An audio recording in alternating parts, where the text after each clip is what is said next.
제가 가진 성경 구약 230쪽에 있습니다. 구약 민수기 21장 4절부터 9절까지 말씀입니다.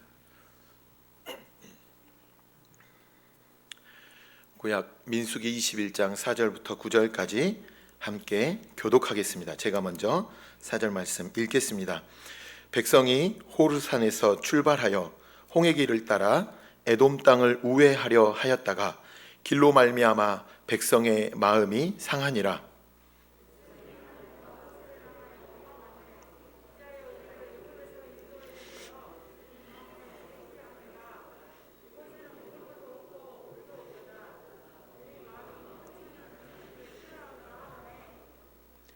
여호와께서 불뱀들을 백성 중에 보내어 백성을 물게 하심으로 이스라엘 백성 중에 죽은 자가 많은지라.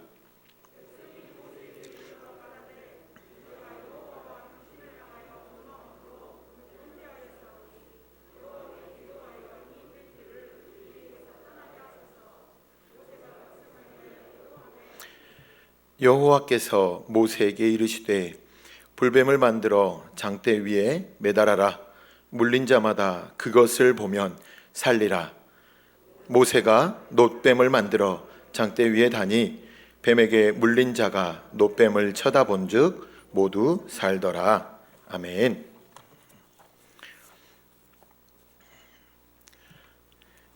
오늘 본문은 출애굽한 이스라엘 백성들이 광야길을 행진할 때 일어난 한 사건을 말씀하고 있습니다. 이스라엘 백성들이 호르산을 떠나 길을 가다가 험한 길로 인해 마음이 상하게 됩니다. 그리고 마음이 상한 백성들은 지도자 모세와 하나님을 원망하기 시작합니다. 5절 말씀을 보십시오. 백성이 하나님과 모세를 향하여 원망하되 어찌하여 우리를 애굽에서 인도해 내어 이 광야에서 죽게 하는가? 이곳에는 먹을 것도 없고 물도 없도다. 우리 마음이 이 하찮은 음식을 싫어하노라 하매. 하나님께서는 이스라엘 백성들을 광야로 이끄셨습니다. 광야는 이스라엘 백성이 약속받은 가나안 땅으로 가기 위해 반드시 거쳐야 하는 그런 곳이었습니다. 하나님께서는 이스라엘 백성들은 물론 성경의 많은 인물들을 이 거친 광야에서 훈련시키셨습니다.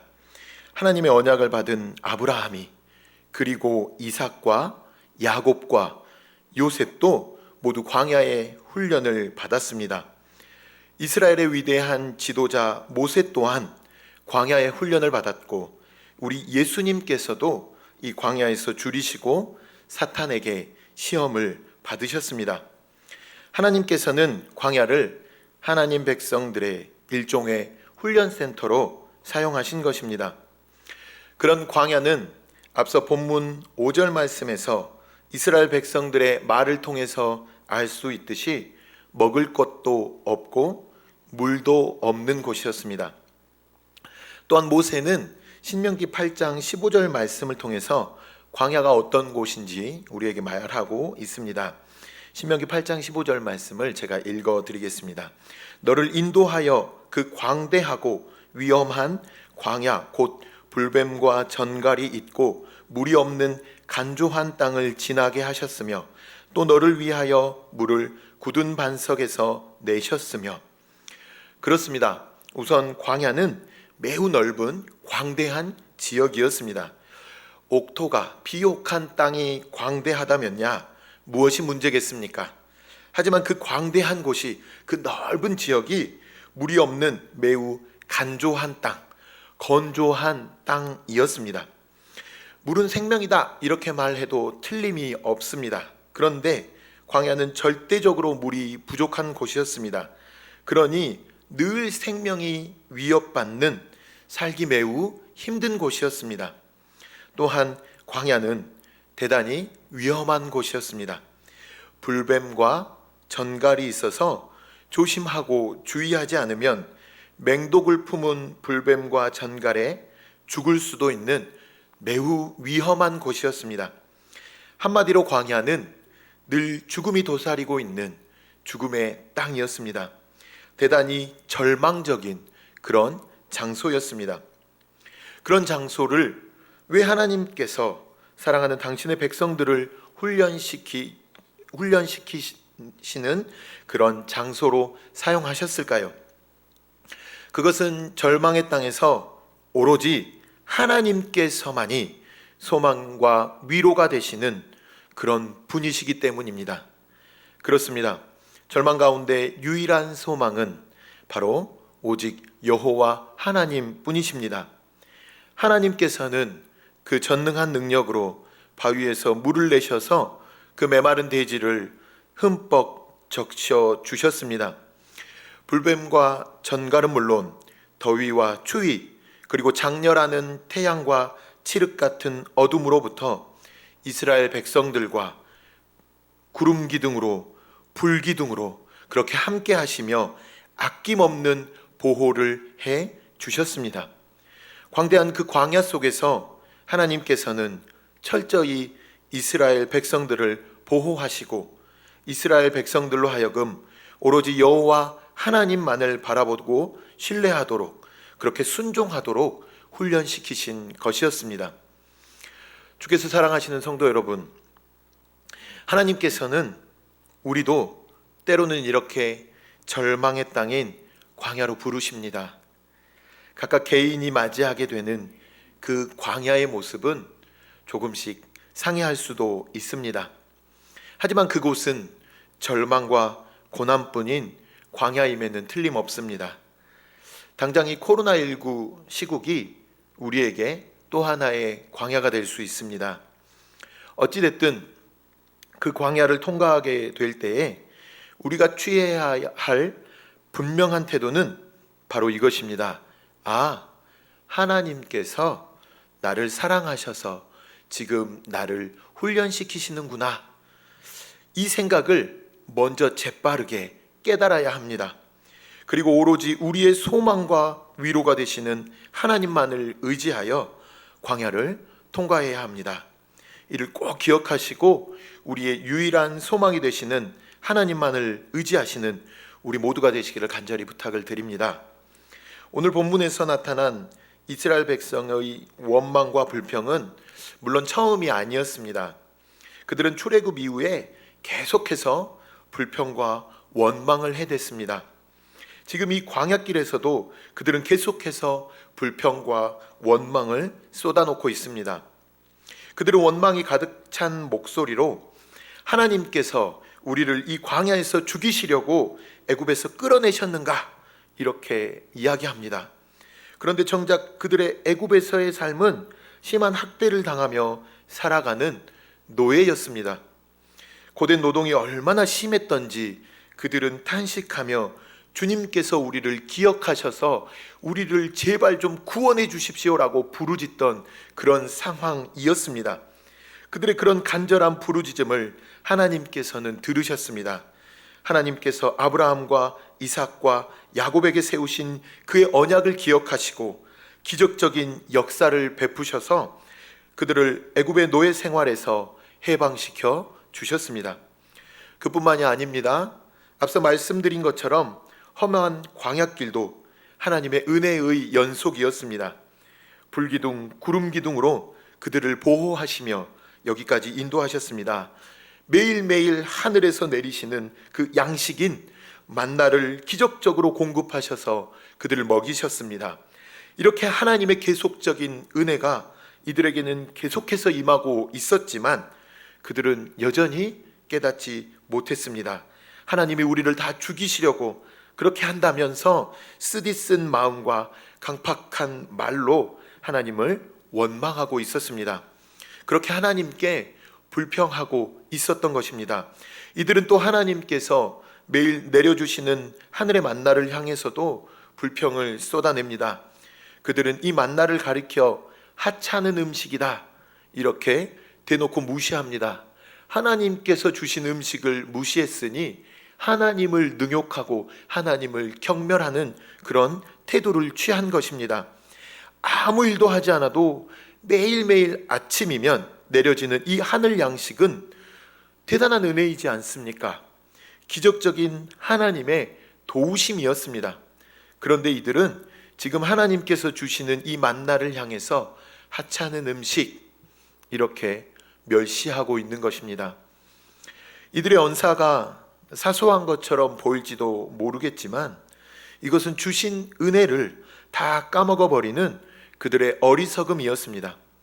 다시 말씀드려서 이들은 하나님께서 베푸신 은혜와 사랑을 망각하고 오히려 하나님을 무시하고 하나님을 업신여기며 원망과 불평을 잔뜩 쏟아내고 있는 것입니다. 백성이 이렇게 원망하며 죄를 짓자 하나님께서 이스라엘을 지키고 보호하시던 그 손길을 거두어 버리십니다. 진노의 불뱀들을 보내셔서 백성들을 물게 합니다. 그리고 이 불뱀에 물려 독으로 많은 사람들이 고통을 당하며 죽어갔습니다. 이에 백성들은 이 사망에서 우리를 건져달라고 또다시 부르짖기 시작합니다. 그때 하나님께서는 모세에게 명하셔서 놋으로 뱀을 만들어 장대 위에 매달도록 하셨고 뱀에 물린 백성들에게 이 장대에 달린 놋뱀을 쳐다보면 살아나게 되리라 이렇게 말씀하셨습니다. 여기서 우리가 신약 성경 한 곳을 함께 찾아서 읽어보겠습니다. 신약 요한복음 3장 14절부터 16절까지 말씀입니다. 제가 가진 성경 신약 146쪽에 있습니다. 신약 요한복음 3장 14절부터 16절까지 말씀입니다. 유명한 말씀이라서 암송하시는 분들도 계실 텐데 함께 찾아서 한 목소리로 읽어보도록 하겠습니다. 함께 14절부터 16절까지 한 목소리로 읽겠습니다. 모세가 광야에서 뱀을 든 것 같이 인자도 들려야 하리니 이는 그를 믿는 자마다 영생을 얻게 하려 하심이니라. 하나님이 세상을 이처럼 사랑하사 독생자를 주셨으니 이는 그를 믿는 자마다 멸망하지 않고 영생을 얻게 하려 하심이라. 아멘. 이 말씀은 바로 민수기 21장, 오늘 우리가 함께 읽은 이 본문의 말씀을 언급하시면서 예수님께서 하신 말씀입니다. 예수님께서는 모세가 광야에서 뱀을 든 것처럼, 뱀을 든 것 같이 인자도 들려야 할 것이다 이렇게 말씀합니다. 이는 그를 믿는 자마다 영생을 얻게 하려 하심이니라 라고 말씀해 주셨습니다. 인자라는 말은 예수님께서 보통 자기 자신을 가리키실 때 쓰시던 그런 보통 용어입니다. 모세가 광야에서 놋뱀을 만들어서 장대에 매달아 달아 올린 것처럼 예수님 스스로, 예수님 자신도 나무에 달려 올려져야 할 것을 의미하는 말입니다. 이 나무에 달려 올려진다는 것, 우리가 잘 아시는 대로 바로 십자가 사건을 의미합니다. 우리가 앞서 살펴본 민수기 21장의 사건은 예수님을 통한 구원의 사건을 미리 보여주시는 암시적인 그런 사건입니다. 구약 성경에 나오는 수많은 사건들은 사실 예수 그리스도를 통해 구원을 가르쳐주는 그림들입니다. 이런 것들을 가르쳐 예표라고 부르기도 합니다. 이 놋뱀 사건도 분명하게 십자가에 달리신 예수 그리스도를 통한 구원을 우리에게 알려주는 예표입니다. 광야에서 이스라엘 백성들이 불뱀에 물려 그 독으로 인해 수많은 사람들이 죽어갔습니다. 그 당시 보통 뱀에 물려 퍼진 독을 치료하려면 술이나 고약 같은 것들을 사용했었습니다. 아마 불뱀에 물려 고통당하며 죽어가던 사람들은 그런 방법들을 찾았을 것입니다. 자신들이 나름대로 알고 있는 처방을 통해 그 문제를 해결하려 했을 것입니다. 하지만 그런 처방을 가지고 낫지를 않았습니다. 그 와중에 수많은 사람들이 계속해서 불뱀에 물린 그 독으로 인해서 계속해서 죽어갔습니다. 이때 하나님께서는 놋뱀을 만들어 장대에 매달아 높이 올리게 하셨습니다. 그리고 그 장대에 달린 놋뱀을 보면 낫는다 이렇게 선포하신 것입니다. 황당해 보이는 처방이었습니다. 개인적으로 이 말씀을 묵상하면서 차라리 옛날 어르신들이 말씀하신 된장을 발라라, 이게 더 효과가 있어 보이는 듯 했습니다. 그만큼 저도 이 말씀이 황당해 보이는 처방이었습니다. 지금 뱀에게 물려 독으로 고통당하고 죽어가고 있는데 장대 위에 매달린 노뱀을 바라보면 낫는다? 그런 황당한 처방이 어디 있겠습니까? 우리 성도님들은 이 말씀이 믿어지십니까? 믿어지신다면 대단한 믿음입니다. 예를 들어 보겠습니다. 좀 우스운 예고 황당하실 수도 있겠지만, 제가 길을 가다가 개에게 물렸습니다. 저를 물려면 아주 큰 개여야겠지요. 큰 개에게 물렸습니다. 지금 그 개에게 물려서 제가 피가 철철 나는데 사람들이 얼른 뛰어와가지고 이 개 사진을 보면서 사진 보라고, 그러면 깨끗이 나을 거라고 사진을 장대 위에 높이 매달아서 저에게 저 개 쳐다보세요, 그럼 나을 거예요, 이러면 제가 어떻게 했습니까? 어떤 반응을 보이겠습니까? 또 뭐 예를 바꿔볼까요? 개에게 물렸습니다. 피가 철철 나고 있는데 개 인형을 보면서 개 인형을 또 장대에 매달아 가지고 이 강아지 귀엽지 않냐고, 매달았으니 빨리 보라고, 그러면 나을 거라고, 이런 황당한, 말 그대로 말씀에서 보는 처방 자체가 황당해 보입니다. 지금 불난 집에 부채질하는 것도 아니고 지금 아파 죽겠는데 사람 놀리냐 화를 내었을 것입니다. 그보다는 차라리 환부에 어디에 물렸냐고, 이거 술인데 바르면 낫는다고, 이거 고약인데 바르고 덮어놓으면 낫는다고, 차라리 그렇게 말을 해주는 것이 저에게는 개인적으로 타당해 보이는 처방인 듯해 보입니다. 그리고 그것이, 그 치료 방법이 더 훨씬 나아 보입니다. 하지만 실제로 노뱀을 바라보았을 때에 바라본 사람들은 깨끗하게 나음을 얻었습니다. 이것이 오늘 우리에게는 십자가의 그리스도를 통한 구원으로 똑같이 적용이 됩니다.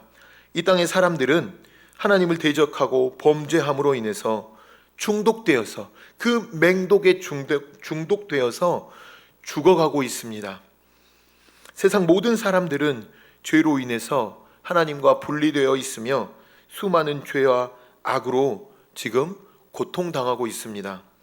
이사야 57장 21절 말씀은 내 하나님의 말씀에 악인에게는 평강이 없다 하셨느니라 라는 말씀처럼 죄인들에게는 평강이 없고 참된 행복과 만족도 없습니다. 불안과 초조, 근심과 염려, 공허와 허무로 가득 찬 인생일 뿐입니다. 또한 이 죄로 인해 죄인된 우리가 얻는 궁극적인 죄의 결과는 무엇입니까? 로마서 6장 23절 말씀처럼 죄의 삭은 사망입니다. 죄는 사람을 영원한 죽음과 멸망으로 끌고 갑니다. 영원한 죽음과 멸망으로 이끄는 죄의 문제 앞에서 우리가 취할 영원한 해결책이 과연 무엇입니까? 이 세상의 그 어떤 방법으로도 이 죄의 문제는 해결할 수 없습니다. 반드시 하나님께서 구원해 주셔야 합니다. 광야에서 불뱀에 물려 고통당하며 죽어가는 이스라엘 백성들은 스스로 해법을 찾지 못했습니다. 그들이 다양한 처방을 내리고 스스로 치료해 보고자 했지만 사람들은 계속 고통당하며 죽어갈 뿐이었습니다. 그때 하나님께서 주신 해법이 무엇이었습니까? 바로 장대에 달린 노뱀이었습니다. 그저 장대에 높이 매달린 그 노뱀을 바라만 보면 된다는 것이었습니다. 결코 스스로 해결할 수 없었던 자신들의 문제를 이제는 해결할 수 있게 된 것입니다. 하나님께서 허락하신 유일한 방법, 장대에 매달린 노뱀, 그것을 보면 살리라 하셨을 때에 백성들은 그래, 이것이구나, 예, 순종하겠습니다. 라는 믿음의 눈으로 그저 바라보기만 하면 그들은 치유받을 수 있었던 것입니다. 오늘 이 세상의 문제, 인간들의 문제, 우리 안의 죄의 문제를 해결할 수 있는 해법도 다른 것이 아닙니다. 바로 십자가에 달리신 예수 그리스도 뿐입니다. 하나님께서 주신 해결책은 다른 것이 없습니다. 오직 십자가에 달리신 예수 그리스도밖에 없습니다. 그분을 그저 믿고 바라보는 것입니다. 그분을 의지하라는 것입니다. 그분을 믿을 때에 죄와 사망에서 구원을 받습니다. 장대에 노뱀이 달렸는데 사실 뱀은 유대인들이 아주 싫어하고 혐오하는 그런 동물이었습니다. 창세기 3장에서 우리가 잘 알듯 인간을 타락시킨 존재가 바로 뱀이었습니다. 저주의 존재가 바로 뱀이었던 것입니다. 당연히 이스라엘 백성들 당연스럽게 이 뱀을 혐오하고 가장 싫어합니다. 더욱이 지금 이 광야길에서 불뱀이 그들을 물어 그들은 죽어가고 있습니다. 현재 자신들을 죽음의 공포로 몰아넣고 있는 존재, 그 존재가 바로 이 뱀이었던 것입니다. 그런데 노스로 뱀을 만들어 장대에 달았다? 지금 그 장대 위에 자신들을 죽게 만든 그 혐오스럽고 그 끔찍한 그 뱀을, 그 저주의 상징인 그 뱀을 지금 매달아 놓은 것입니다. 이것이 그들에게 어떤 의미였겠습니까?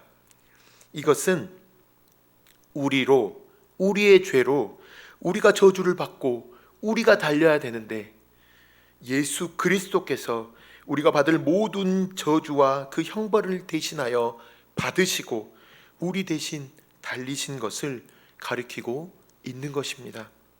고린도후서 5장 21절에는 하나님이 죄를 알지도 못하신 이를 우리를 대신하여 죄로 삼으신 것은 우리로 하여금 그 안에서 하나님의 의가 되게 하려 하심이라. 아멘. 하나님께서 그리스도를 우리를 대신하여 죄로 삼으셨다, 이렇게 말씀하고 있습니다.